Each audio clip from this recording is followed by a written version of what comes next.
মই বৰ্তমান উপস্থিত আছো ৰঙিয়াৰ এখন অৰ্ধ সাপ্তাহিক বজাৰ আৰু এই বজাৰৰ দৃশ্য বিহুৰ প্ৰস্তুতিৰ বাবে আসলতে এনেদৰে যি আমাৰ চহা কৃষকৰ ফসল এই ফসল ক্ৰয় কৰিবলৈ এইখন বজাৰত এনেকৈ ৰাইজ ওলাই আহিছে এগৰাকী গ্ৰাহক আছে আমি কম কেনেকুৱা এবাৰ বিহুৰ প্ৰস্তুতি বিহুৰ বস্তু ভাল ভাল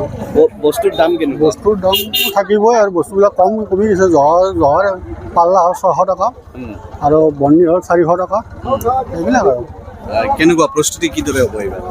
ভালদৰে হ'ব প্ৰস্তুতি ৰাইজৰ ভালদৰে হ'ব কিন্তু এই জুবিনৰ কাৰণে অলপ মনত ৰাইজৰ অশান্তি থাকি যাব আৰু বাকী ভালেই থাকিব কি কি বস্তু ক্ৰয় কৰিলে আপুনি মই এতিয়া বজাৰত এইমাত্ৰ সোমাইছোঁ কি কিনিব জহা চাউল বন্নি চাউল ঘৰত আছে মোৰ তিল ঘৰত আছে মোৰ জহা চাউল নাই হয় নিশ্চিতভাৱে এনেদৰে আচলতে ক্ৰয় কৰিবলৈ ওলাই আহিছে ইয়াত যিহেতু এই বজাৰখনৰ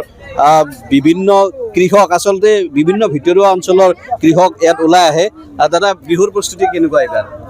ঠিকে আছে বিহুৰ প্ৰস্তুতি বেয়া নহয় ভালেই বৰ্তমান কি ক্ৰয় কৰিলে মই মানে এতিয়া বন্নি চাউল লৈছোঁ মিঠাই লৈছোঁ জহা চাউল লৈছোঁ ভালে হ'ব হয় নিশ্চিতভাৱে আমাৰ লগত এই যিসকল ব্যৱসায়ী আছে ক্ষুদ্ৰ ব্যৱসায়ী আমি তেওঁলোকৰ পৰা জানিব বিচাৰিম দাম কেনেকুৱা এইবাৰ চাউলৰ বৰা চাউলৰ দাম বৰা চাউল 80 টকাকৈ বিক্ৰী কৰিছে দাম কিছু বৃদ্ধি হৈছে যোৱা বিক্ৰী হৈছে বৃদ্ধিও হৈছে দাম বাঢ়িছে আপোনালোকে ক'ৰ পৰা আনে এইবিলাক এইটো আমাৰ গাঁৱৰ ঘৰৰ চাউল নিজৰ ঘৰত গ্ৰাহকৰ ৰেছপন্স কেনেকুৱা পাইছে এইবাৰ ভাল পাইছে ওলাই আহিছে হয় নিশ্চিতভাৱে এনেদৰে তেওঁলোকে নিজে খেতি কৰি বজাৰত ওলাই আহিছে বস্তু বিক্ৰী কৰিবলৈ বাইদেউ এগৰাকী বাইদেউ আছে আমি তেওঁৰ পৰা জানিব বিচাৰিম কেনেকুৱা এবাৰ প্ৰস্তুতি বিহুৰ প্ৰস্তুতি বেয়া নহয় ভালে কি বজাৰ কৰিলে মই এতিয়া আলু পিঁয়াজটো ল'লো এতিয়া চাউলটো চাই আছো আৰু বন্নি চাউলটো এইটো আৰু দাম দৰ মিলি ল'ম আৰু নিশ্চিতভাৱে এনেদৰে দেখিবলৈ পোৱা গৈছে বজাৰত ভিৰ আচলতে যথেষ্ট সংখ্যক আৰু আমি আৰু কিছু ব্যৱসায়ীৰ পৰা জানিব বিচাৰিম কেনেকুৱা দাম কেনেকুৱা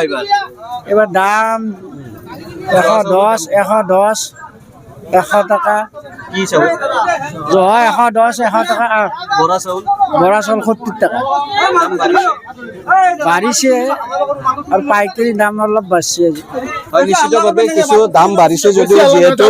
এপহৰ ভোগালী বিহু সেই ভোগালী বিহু পালন কৰিবলৈ ৰাইজে এনেদৰে ৰঙিয়াৰ এই অৰ্ধ সাপ্তাহিক বজাৰত ওলাই আহিছে আৰু কিছু আমি বজাৰৰ পৰা জানিব বিচাৰিম তিলৰ দাম কিমান তিলৰ দাম বৰ্তমান 200 টকা পাৰ কিলো চলি আছে দাম বাঢ়িছে আগত হয় আগতকৈ দাম বাঢ়িছে গ্ৰাহক কেনেকুৱা ৰেছপন্স গ্ৰাহক এতিয়া বৰ্তমান মানুহে কিনাৰ কাৰণে বেছি ক্ৰয় কৰা নাই আৰু কিনি আছে তেনেকুৱাকৈ কিনি আছে নাৰিকলৰ দাম কিমান নাৰিকল বৰ্তমান 200 পৰা 250 টকা লয় জোৰা নাৰিকলবোৰ ক'ৰ বাহিৰৰ পৰা নাৰিকলবোৰ কিছুমান বাহিৰৰ পৰাও আনি আছে আৰু সচৰাচৰ আমাৰ লোকেল নাৰিকলে বিক্ৰী হৈ আছে হয় নিশ্চিতভাৱে যি পিঠা পনাৰ বাবে প্ৰস্তুত কৰাৰ ক্ষেত্ৰত চাউলকে আদি কৰি তিল নাৰিকল এই সকলোবোৰ বস্তু ইয়াত উপলব্ধ হৈ আছে আৰু আমাৰ আৰু কিছু জানিব বিচাৰিম ইয়াত মিঠাই আছে এই মিঠাইৰ দাম দাদা মিঠাইৰ দাম কিমান জুলাই মিঠাইৰ দাম 80 টকা কেজি দাম অলপ বাঢ়িছে নে আগত নাই আগত দামে আছে চেম দামে এইবিলাক ক'ৰ হয় মিঠাইবিলাক এইটো মিঠাই মংগলদৈৰ হয় ঘৰুৱাভাৱে উৎপাদন কৰা হয় নিশ্চিতভাৱে এয়া ঘৰুৱাভাৱে উৎপাদন এই বজাৰখনত আচলতে বিশেষত্ব হৈছে যে ঘৰুৱাভাৱে উৎপাদন কৰা বস্তু ইয়াত বিশেষ কৰি গুড়কে আদি কৰি বিভিন্ন ধৰণৰ সামগ্ৰী ইয়াত এভেইলেবল আন এগৰাকী বাইদেউ আছে বাইদেউ বিহুৰ প্ৰস্তুতি কেনেকুৱা এইবাৰ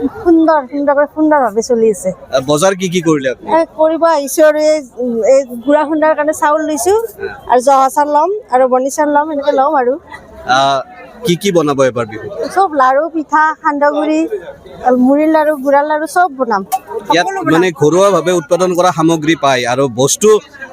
দাম ঠিকে আছে নে বৃদ্ধি হৈছে বৃদ্ধিটো বহুতে হৈ আছে আৰু এনেকুৱাকৈ চলিও যাব সেনেকুৱা আৰু